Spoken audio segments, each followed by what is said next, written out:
Good morning.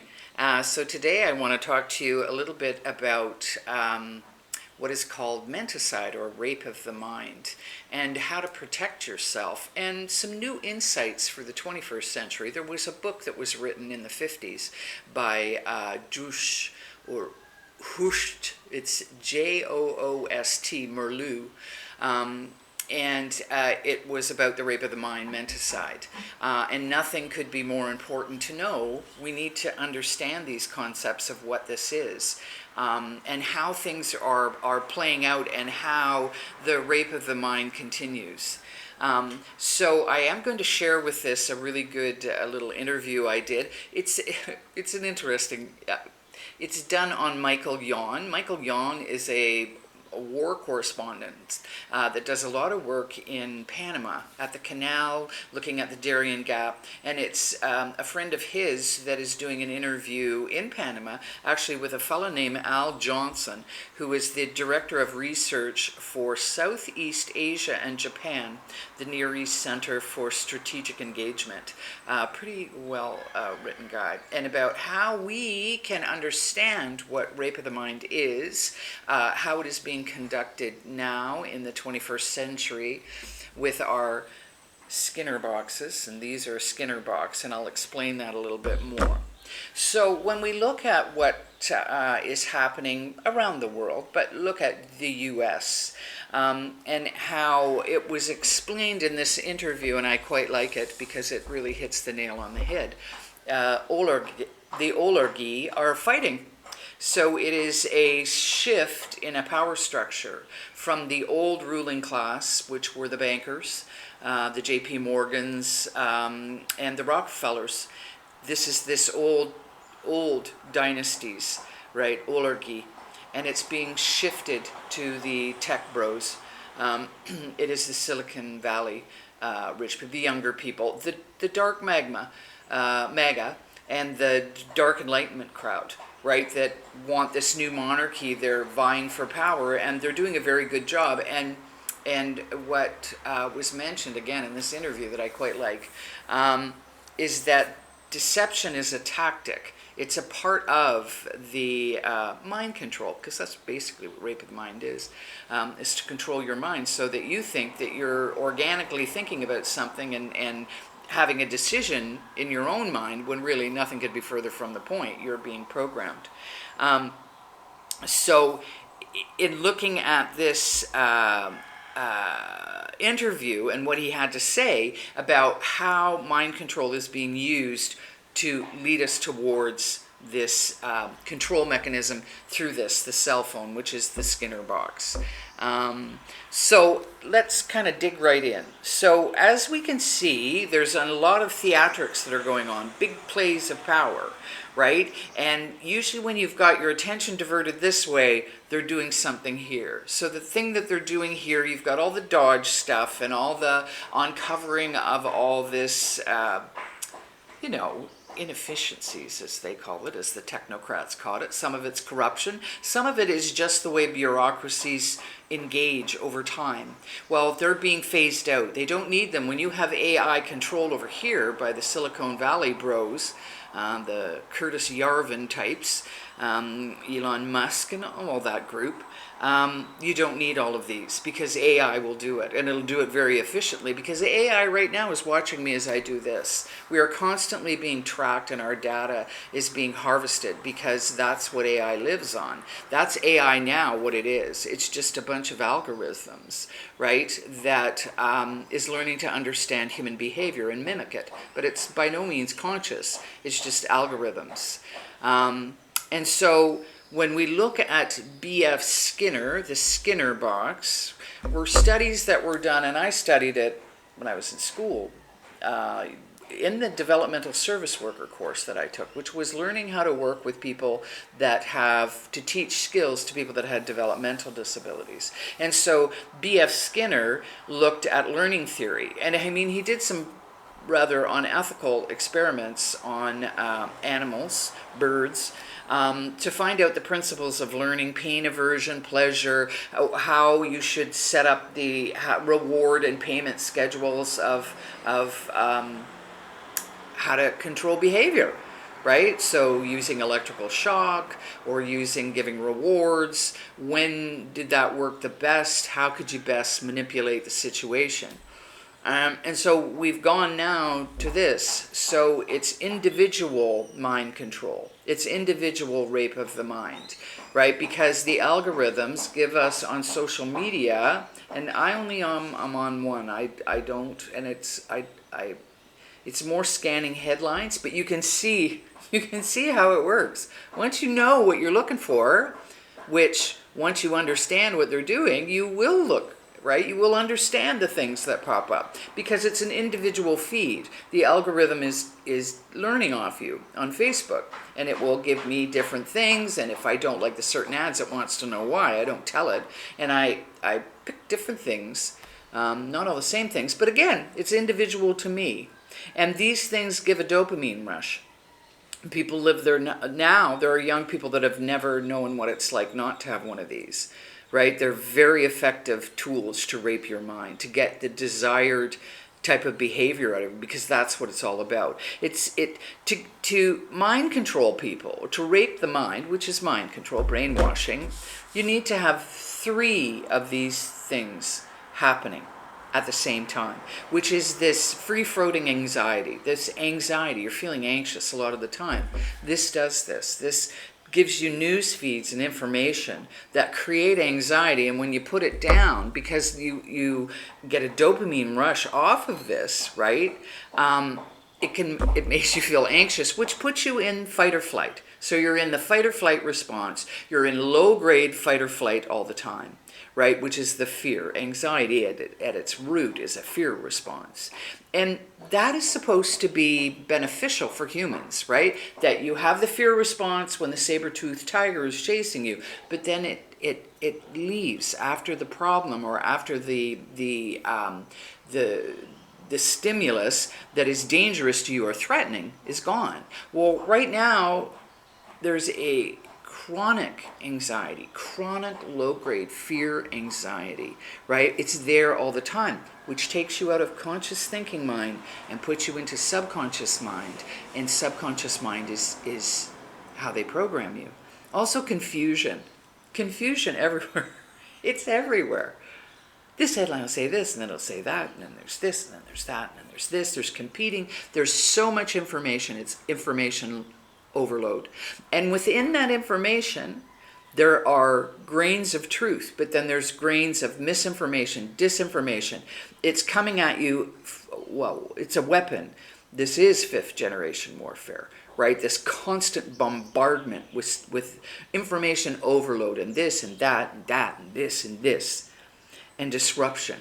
There's constant disruption. You're constantly disrupted, right? And what happens, if it's a skill to learn how to calm yourself in the middle of a friggin' storm, because there's a storm all around you, and you have to learn to calm yourself. If not, you're pulled into it, and it creates neurosis. You become neurotic. Constant anxiety creates neurosis in human beings because it's not the way we're meant to be.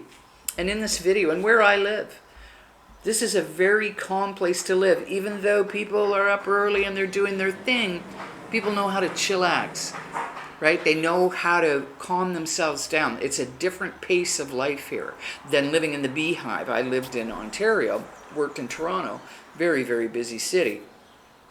Like a little anthill or a little beehive, everything happening all the time. There's constant dramas, and people will keep themselves. That's a self-sabotage program, right? To keep yourself in constant drama and to create fires everywhere you go. Everybody's angry and everybody's got an opinion, and my opinion is righter than your opinion, and we can't talk. We can't, and that is the Skinner box, the divide and conquer, and give you the illusion, the virtual world that people live in.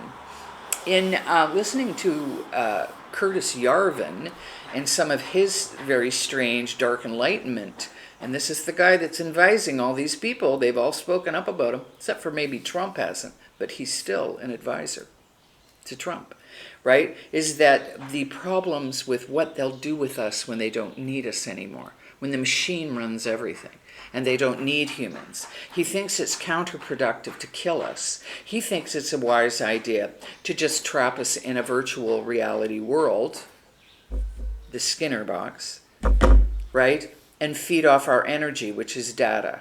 Data is the new energy or the new currency, right? Is our data. And the thing is, when you live in a virtual reality world, and I have been contemplating this for quite a few years with this encroachment of technocracy and transhumanism, you could be living in utter depravity, right? And you wouldn't know it because you're in a virtual world, which has become your reality, right? So that you don't know the real reality that you're in. You cannot distinguish this false simulated reality that you're in. And there's some that say that this is a simulated reality, that you're just moving into a new reality.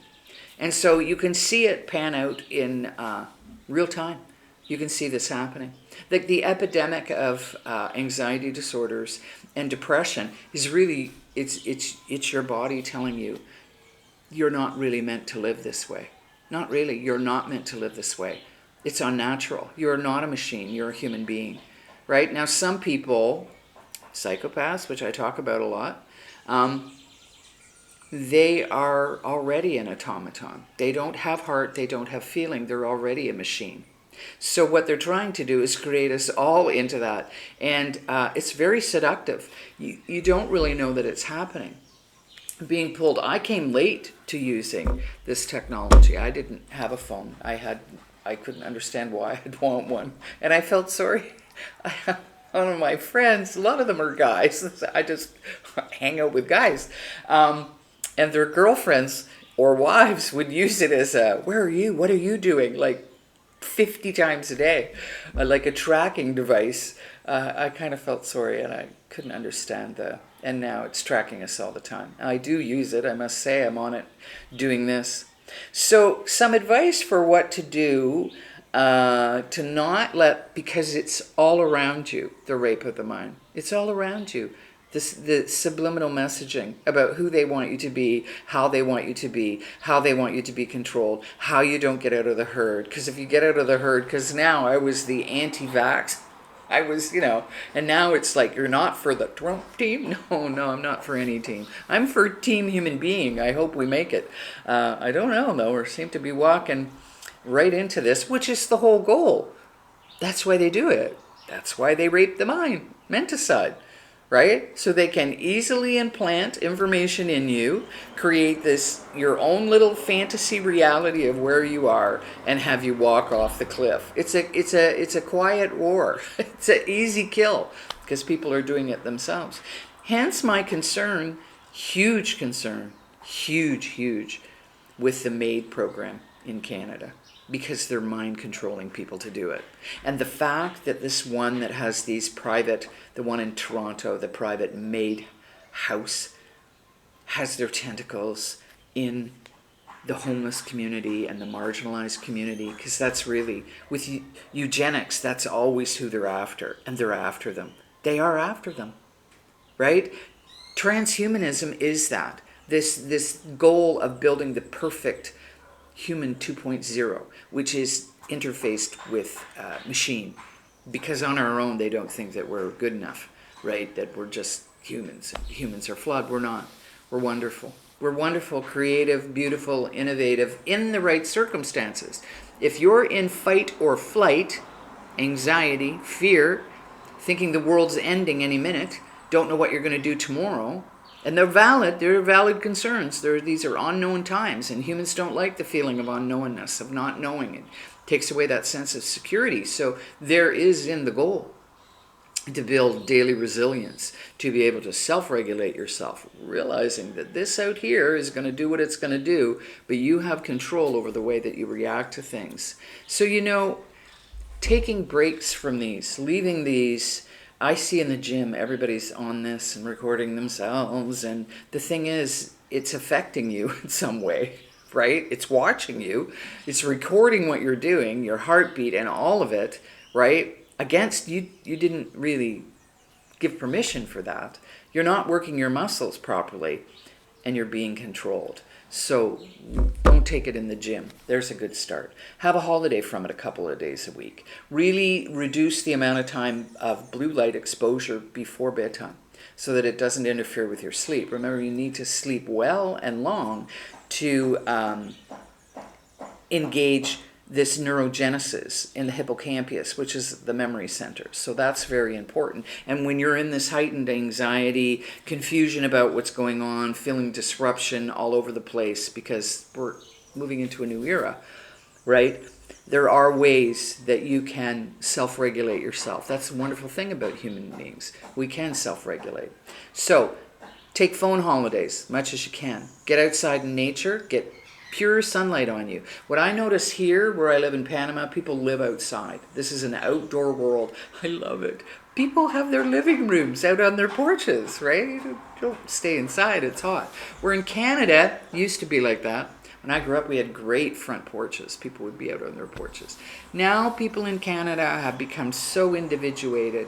What I see, and I'm going back again, see my family. It'll be interesting because the changes are usually quite dynamic because I'm not there and then I go back, is that people don't, it's very quiet. People don't go outside as much. They're not out in the air and the sunlight and nature, which we're born to be. We are that.